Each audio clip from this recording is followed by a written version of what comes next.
Back it up, guys. Back it up. All right, gentlemen. This is for both the IBF and the WBA junior welterweight titles. You've received your instructions in the dressing room. Again, I want to caution you. Any punch below this point will be called low. Any punch below this point will be called low. With that said, I want you to obey my commands. Protect yourselves at all times. Touch them up now. Let's go to it. Both men have elite hand speed and real punching power. The odds say 4-1 that Amir Khan is too skilled, too young, too big, and too tough for Zab Judah. Judah's always in shape, but this looks like next level shape for him. He's going to need it. Go.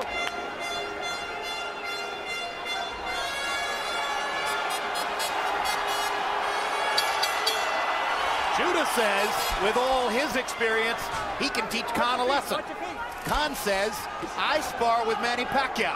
What exactly is Zab going to teach me? Which one has really been to graduate school? That's what we're about to find out. It's going to be very interesting, too, that both guys predicted that their dominant weapon was going to be their jab. You see the difference so far is the length of Khan's jab. Emmanuel, how do you expect it to go? Well, as I'm looking at it right now, I think having Pernell Whitaker in the camp has been a big factor, especially mentally, which is what boxing is about, like anything else. And I think as a result, you're going to see Zab Judah trying to fight a more patient fight, not coming out of the box fast like he normally does. Most of his fights, including the fight with Mayweather, he was ahead after the first few rounds. I think he's going to be more patient, place his punches better, but overall logic says that the size and the youth of Khan would prevail. Khan reaching to get to Judah. Judah backing straight up. Yeah, Judah's going straight back, but it's one thing he's still pulling out of range. What Khan has not been able to reach him effectively with the jab. What Zab needs to do is to block Khan's jab and then to return a jab of his own, but he's really just getting away from the jab. There are a lot of fighters who aren't comfortable going backward. Zab Judah is not one of those guys. He's very comfortable fighting in reverse, setting up counter-punching opportunities for himself. And Khan is expected to be the aggressor in the fight.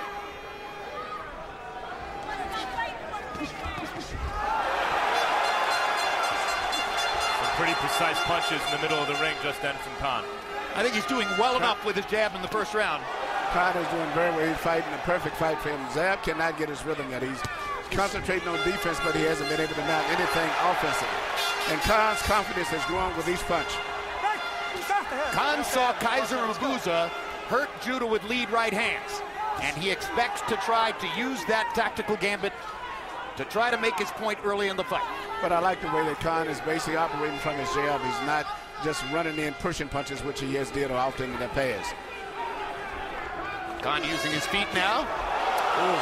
Judah almost caught him with the left hand. Sneaky counter left. Oh, and a good right hook from Judah. And their heads clash against each other, and Zab Judah is blinking hard with the right eye. We've got that southpaw versus conventional fighter matchup. You're watching to see which fighter can keep his foot outside the front foot of the other guy, and Amir Khan just stepped right on Zab Judah's front foot. And Zab has a lot of scar tissue from a lot of scars from years back too. You have to be very concerned if you're in this corner about those cuts opening up.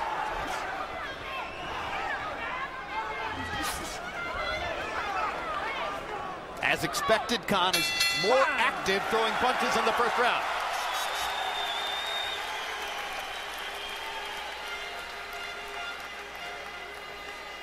Hey, look.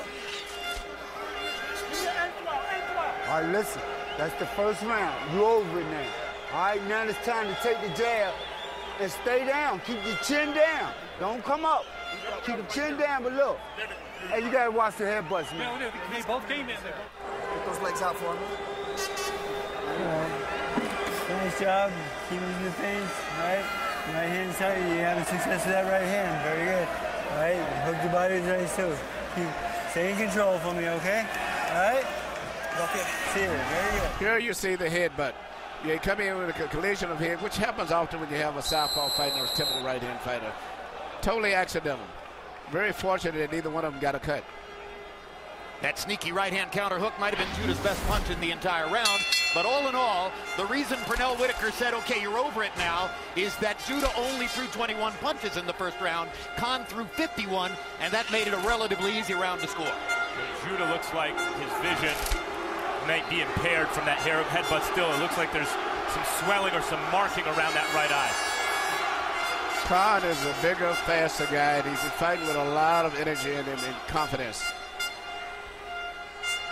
Well, Zab Juda told us in our fighter meeting yesterday that he is sure he's never been in the ring with anybody who had faster hands. As he said, in the first 4 rounds, my hands were faster than Mayweather's.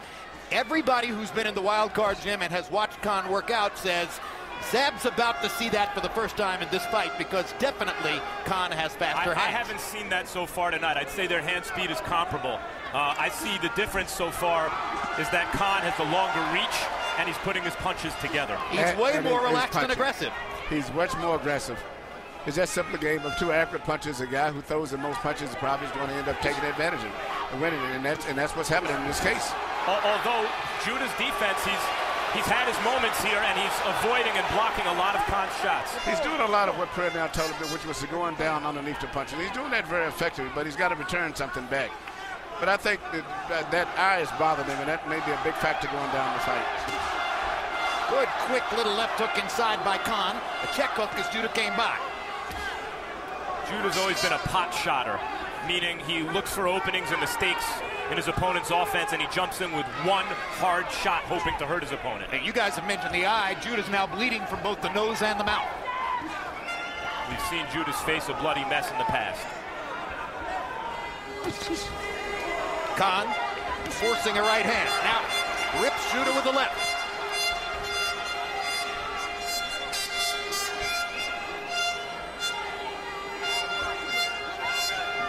Juda needs to jab a little bit. I mean, he's going back. He's strictly on the defense, and he's letting a sharp puncher throw too many punches without returning punches back.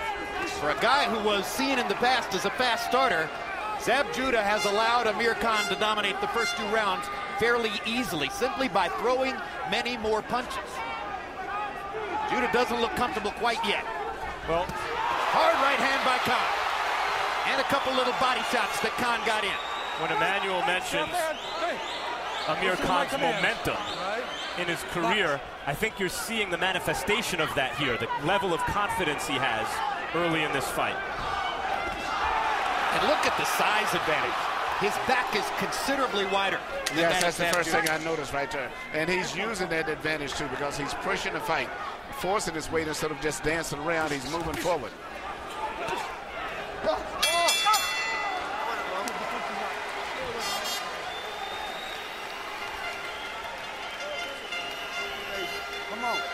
July 28th, tune into Jarek Jeter 3K, a rare behind-the-scenes look at the Yankee captain as he approached and ultimately passed the 3,000 hit mark. And looking forward to August, catch the next Real Sports. Find out why American tennis, which used to be so dominant in the sport, is at perhaps its lowest point ever. All right, but first of all, I got to get you to hit him with that jab and bring that left hand close. Shot, okay? Don't relax with him. Make sure the referee says break, okay? All right, keep your hands up at all times, okay? He's trying to get a second shot in there. Everything okay? Okay, very good, okay? The uppercut's working good, the body shot. Did you have the body?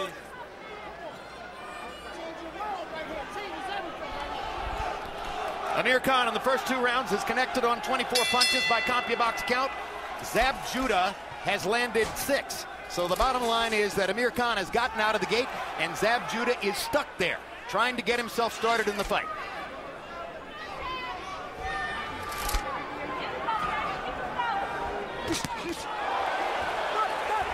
Juda's never beaten an elite opponent.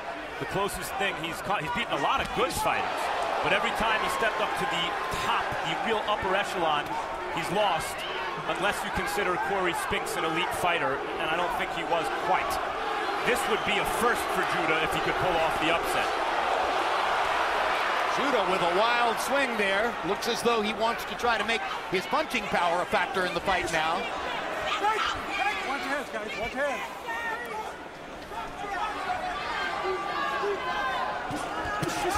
Right hand by Khan. And what we're also seeing, therefore, might be an indication that Khan is already an elite fighter. Well, I'm very impressed with Khan's, not just the boxing, but his physical strength. He looks like a welterweight in there with a junior welterweight. He looks very physically strong, and he's fighting the perfect fight for his physical advantage as well as his hand speed. They're talking about going to 147 pounds. Some say that would be about the money, but Khan is clearly getting bigger. This is a bigger physical specimen than we saw in the ring against Maidana in December. Yes, and even though Zab is ducking and making nice moves, the physical size is really bothering him a lot. Zab mentions having Pernell Whitaker in the corner. It's like Scottie Pippen in '93, you know, scrimmaging against Michael Jordan. In fact, Amir Khan is the one sparring Manny Pacquiao all the time. He's the guy in there with Michael Jordan.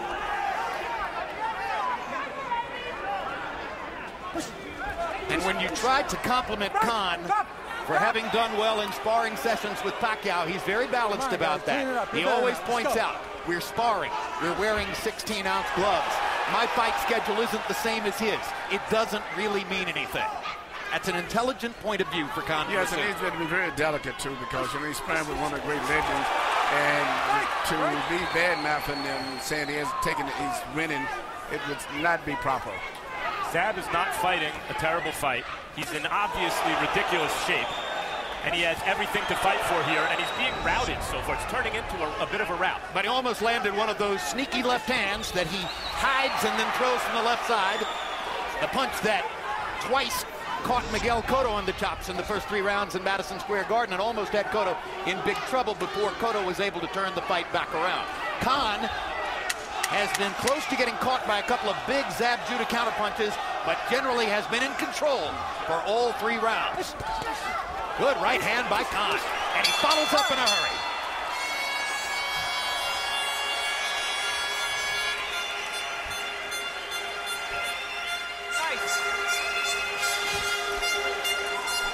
That's the way you work that body, son. That's the way. That's very nice. All right. Now, Amir, remember, don't stay in the pocket too long, okay?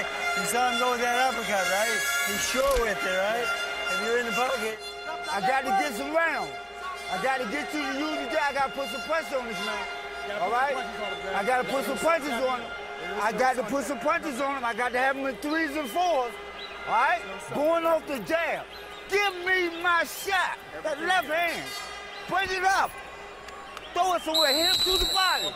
Come on. You got it. Hey, you special. Pernell Whitaker seems frustrated so far with his charge. Freddie Roach is never very different in the corner.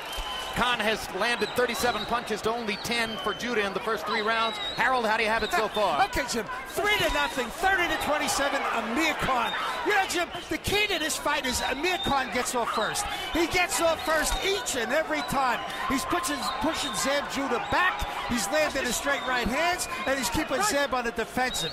By getting off first, he's dominating this fight. When he circles to the right to, try to square up on Juda, which is the wrong way to go because you're going right into Juda's strong left hand. But be as it may, Amir Khan, by landing that first punch, controlling the fight 3-0. He says that he's circling that way, Harold, because Juda circles the wrong way too, circling to his left and coming toward his strong right hand. Well, I know one thing, Zab has got to start punching because he's systematically being destroyed, broken down. He's got to let something go regardless, and that's what Pernell is excited about. He makes that little duck down move, but it's a great defensive move, but he doesn't punch from that position. He should be coming back with a left uppercut. He just drops down. It's a defense move. And that's what Whitaker was yelling at him to do. As you said that, Emmanuel, you saw an example of it. He ducked down very nicely, avoided a 4-punch combination, did not fire anything in return. But the physical weight and strength of this man coming over his shoulders, over top of him, is going to drain him. Just like I said right there, even though he's avoiding punches, physical is draining him because the man is coming in, charging into his body, and he's physically not strong enough anyway as it is to me. You know, the other thing is that Khan can hit Juda from a distance that Juda cannot return fire. There's the advantage in size and height and reach. Khan is fighting an exceptionally smart fight.